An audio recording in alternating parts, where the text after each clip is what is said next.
When a routine traffic stop spirals into a tense standoff on the sun-drenched streets of Sacramento, a police officer's prejudiced assumptions clash with an unexpected reality that he could never have anticipated, targeting a man who unknowingly holds the key to his professional fate in a moment that would challenge everything he thought he knew about authority and judgment. The afternoon sun dipped low over the bustling city avenues, casting elongated shadows across the asphalt as Marcus Johnson cruised home in his sleek sedan after a demanding day at work filled with meetings and deadlines that left him eager for the comfort of his living room, the radio humming softly with smooth jazz tunes that provided a gentle backdrop to unwind from the day's pressures and reflect on his accomplishments. He eased his vehicle to a careful stop at a yellow light that swiftly turned red, ensuring he followed the rules of the road as he always did.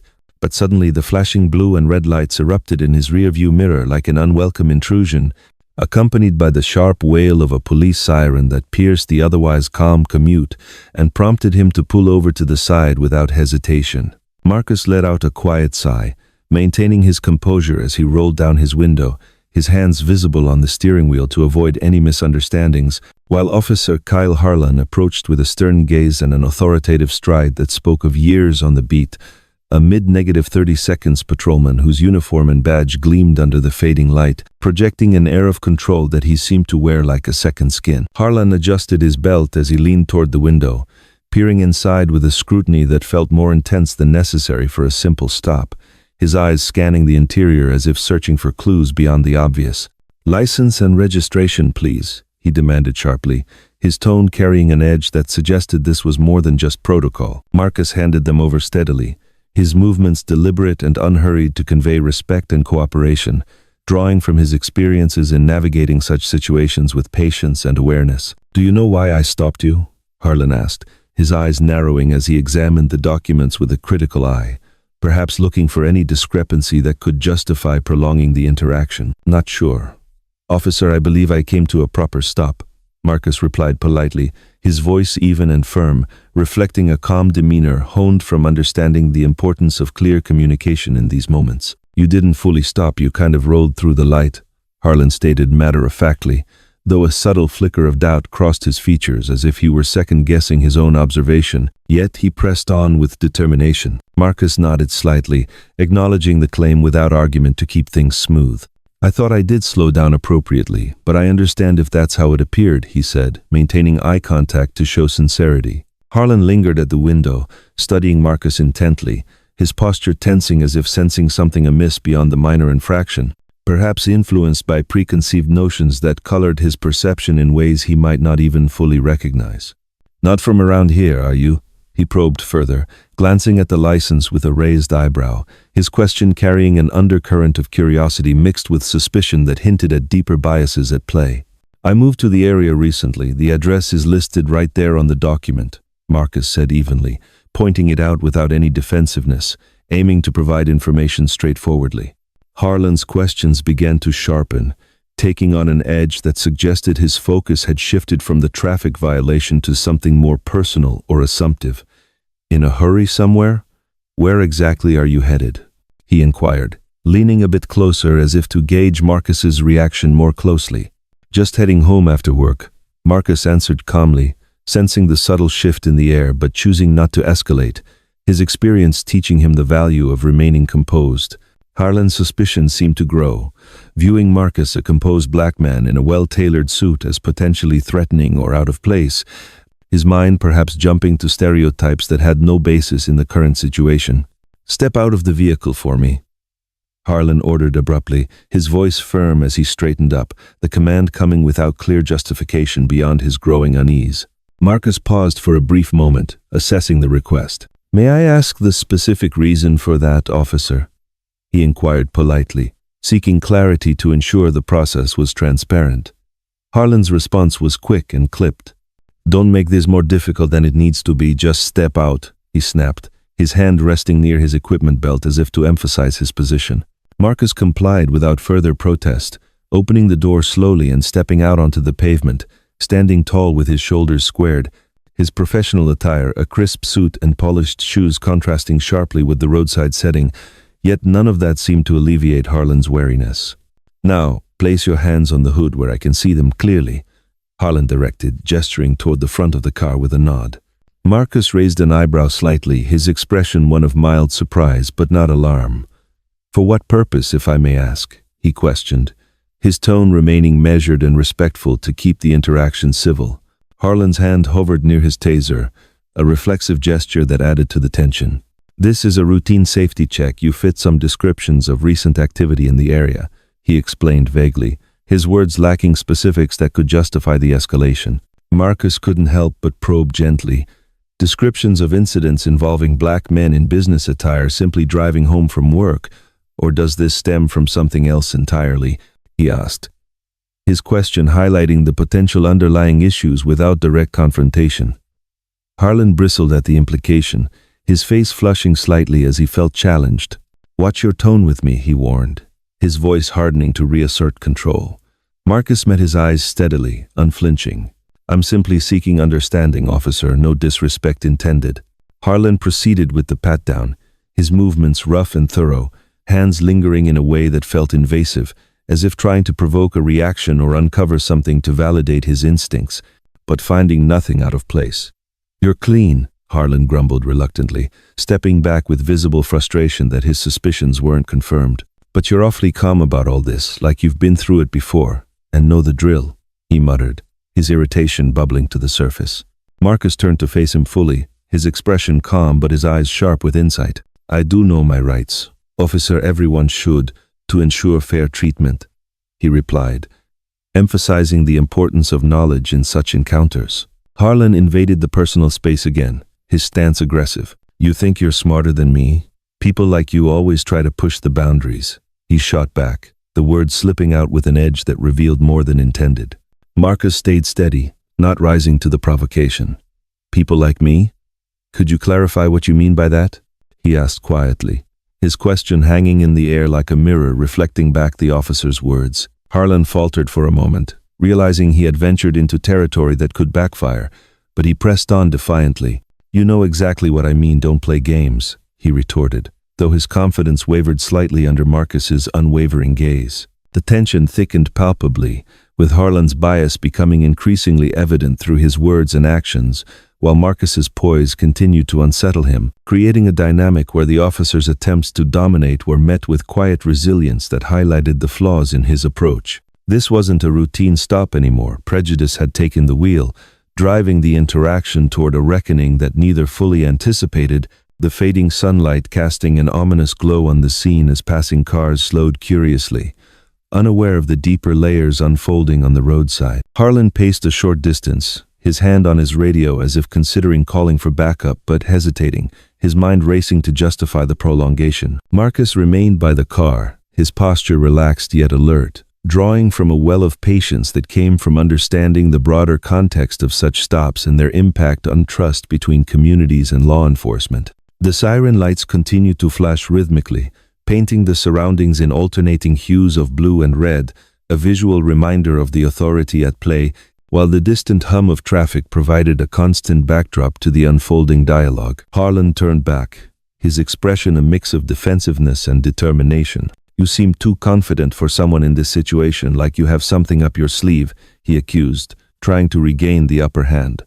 Marcus didn't flinch, his response measured. "Confidence comes from knowing the rules and expecting them to be followed fairly, officer, that's all," he explained, his words a subtle nudge toward mutual respect. Harlan's frustration mounted, his bias clouding his judgment as he interpreted Marcus's calmness as arrogance rather than composure. The interaction teetered on the edge, with each exchange building the pressure, setting the stage for a shift that would challenge assumptions and highlight the need for empathy in everyday encounters. As the sun dipped lower, the scene held its breath, the officer's next move uncertain, while Marcus prepared to reveal a truth that would redefine the moment entirely. As the confrontation intensified on the roadside under the waning afternoon light that cast elongated shadows across the pavement, Officer Kyle Harlan's aggressive tactics encountered an unyielding calm from Marcus Johnson, culminating in a revelation that would flip the entire script of the encounter and expose the fragility of unchecked authority in a way that left both men grappling with the immediate fallout of their words and actions. Harlan paced back and forth a short distance from the sedan, his hand resting on his holster in a gesture that seemed more habitual than necessary, His glare fixed on Marcus as if trying to regain the upper hand he felt slipping away with each composed response. "You really think you can question my decisions out here?"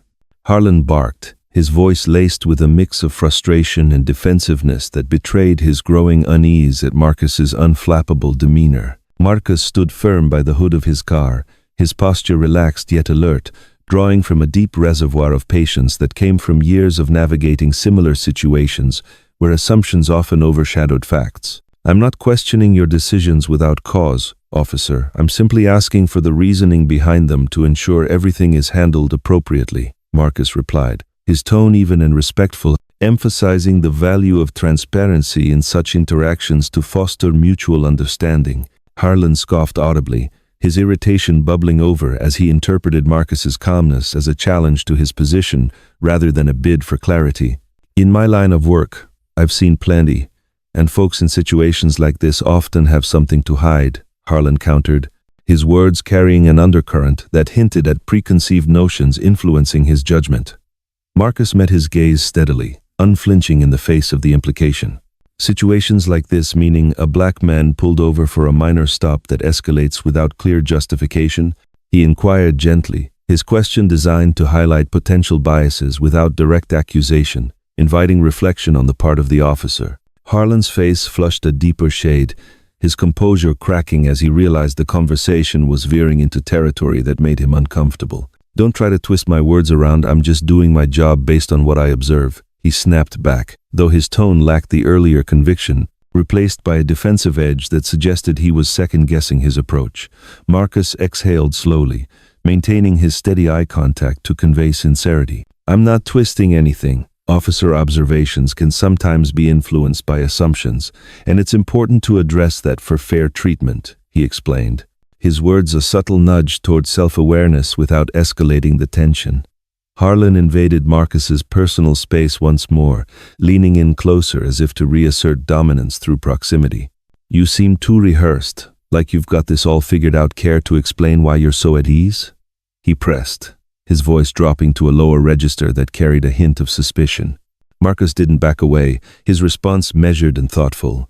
"Ease comes from knowing one's rights and expecting them to be respected. Officer, it's something everyone should feel in these moments," he said, highlighting the universal importance of knowledge and equity in law enforcement encounters. Harlan's frustration mounted visibly, his bias clouding his ability to see Marcus as anything other than a potential threat, leading him to double down on his stance. "People in your position always push back, thinking they can outsmart the system," he muttered, the phrase "your position" laden with unspoken implications that hung heavily in the air. Marcus tilted his head slightly, his expression one of quiet resolve. "My position? As a citizen exercising his rights during a stop?" he asked, prompting Harlan to confront the underlying meaning of his own words. The officer faltered for a split second, his hand twitching near his radio as if contemplating escalation, but he hesitated, his mind racing to justify his persistence. "You know what I mean, don't play innocent," Harlan retorted, though the words came out weaker, betraying a crack in his armor as Marcus's poise continued to unsettle him. The flashing lights of the patrol car painted the scene in rhythmic bursts of color, a stark reminder of the power imbalance at play, while passing vehicles slowed curiously, their drivers glancing at the unfolding drama without intervening. Marcus remained by the vehicle, his hands visible and his demeanor unchanging, drawing strength from an inner certainty that this moment, though challenging, could serve as a turning point for greater understanding. The distant sounds of city traffic provided a constant hum, contrasting with the charged silence between the two men as Harlan struggled to maintain control. "You've got an attitude that doesn't sit right with me," Harlan accused, attempting to shift the blame back onto Marcus. "Attitude? I'm cooperating fully and asking reasonable questions," Marcus clarified, his voice steady to de-escalate while standing his ground. Harlan's pacing quickened, his boots crunching on the gravel shoulder as he processed the resistance he wasn't accustomed to encountering. "In my experience, this kind of backtalk leads to problems," he warned, his tone carrying a veiled threat that aimed to intimidate. Marcus didn't waver, his response thoughtful. "Backtalk? Or simply seeking accountability to ensure the process is just for everyone involved?" he queried, turning the conversation toward the broader principle of fairness. The sun continued its descent, the sky shifting to deeper hues of orange and purple, mirroring the intensifying emotional landscape of the stop. Harlan stopped pacing, facing Marcus directly with a hardened expression. "You think you're above this? Above following orders?" he challenged, his voice rising slightly in an effort to re-establish authority. Marcus shook his head calmly. "Not above anything, just expecting the same respect afforded to any driver in a similar situation," he said, emphasizing equality as a core value. The officer's radio crackled faintly with dispatch chatter, a reminder of the larger system at work, but Harlan ignored it, focused on the man before him. "I've pulled over hundreds, and I know when something feels off," Harlan insisted, clinging to his intuition despite the lack of evidence. Marcus nodded acknowledgingly. "Intuition is valuable, but it should be balanced with facts to avoid misunderstandings," he suggested, promoting a more objective approach. Tension built like a gathering storm, with Harlan's bias becoming increasingly apparent through his persistent probing, while Marcus's resilience highlighted the strength in measured responses. This phase of the encounter, charged with verbal sparring and underlying revelations, set the stage for a pivotal shift that would challenge preconceptions and underscore the need for empathy in authority roles. As the light faded further, the scene held its breath, Harlan's next words uncertain, while Marcus prepared to unveil a truth that would redefine the entire interaction and force a reckoning with personal and professional flaws. The passing car's headlights began to flicker on, illuminating the roadside in sporadic bursts, adding to the dramatic atmosphere as the two men stood locked in a battle of wills. Harlan reached for his notepad, perhaps to document the stop, but his hand trembled slightly, betraying his growing doubt. Marcus watched quietly, his mind already moving toward resolution, knowing that composure often prevailed in such moments.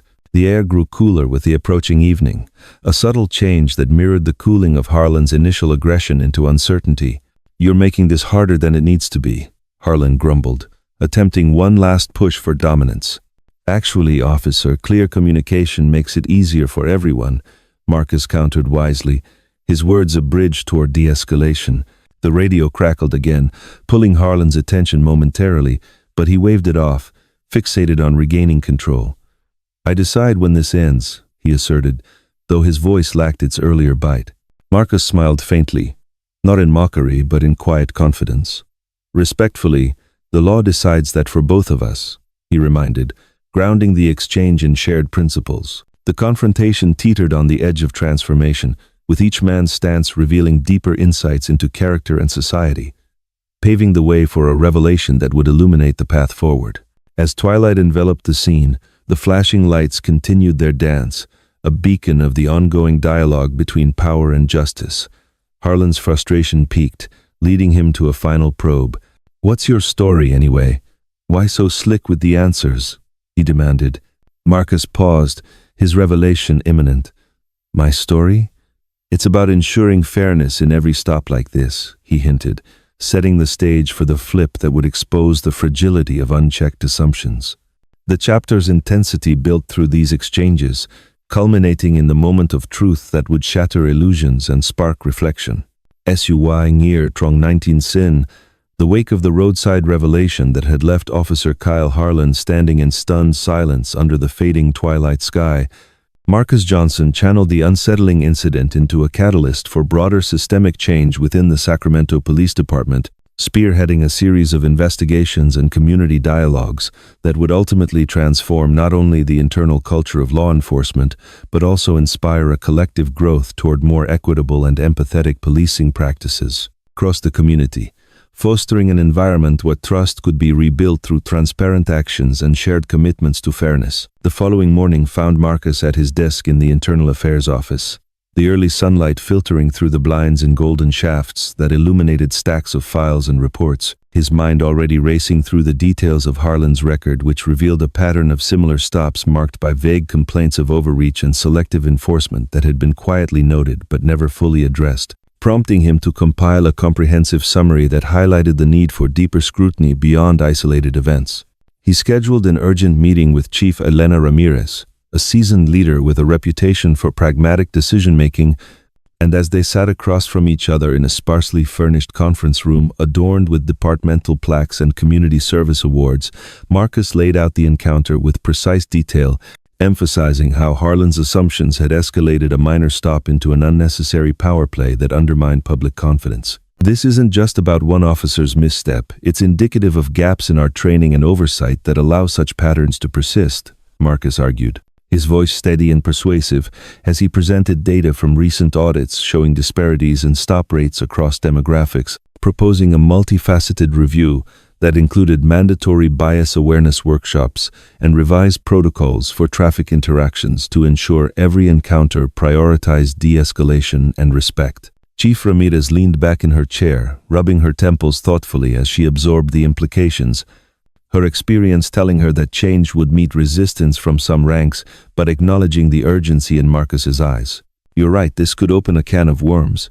But if we don't address it head-on, we'll lose the community's faith entirely," she conceded, greenlighting an internal probe into Harlan's conduct, while committing to broader reforms like enhanced body camera usage and community feedback sessions to gather input from residents on improving relations. Harlan's formal hearing convened 2 weeks later in a neutral administrative room filled with the hum of fluorescent lights and the scent of fresh coffee, where Marcus testified with calm authority, recounting the stop's progression from a light infraction to an invasive search driven by unfounded suspicion, his words painting a picture of how such actions erode the very foundation of public service. Harlan sat across the table, his usual bravado diminished as he faced a panel of superiors, stammering through his defense that it was standard procedure based on gut instinct, but the evidence, including dashcam footage Marcus had requested, revealed inconsistencies that led to a unanimous decision for a 6-month suspension, coupled with mandatory counseling on cultural sensitivity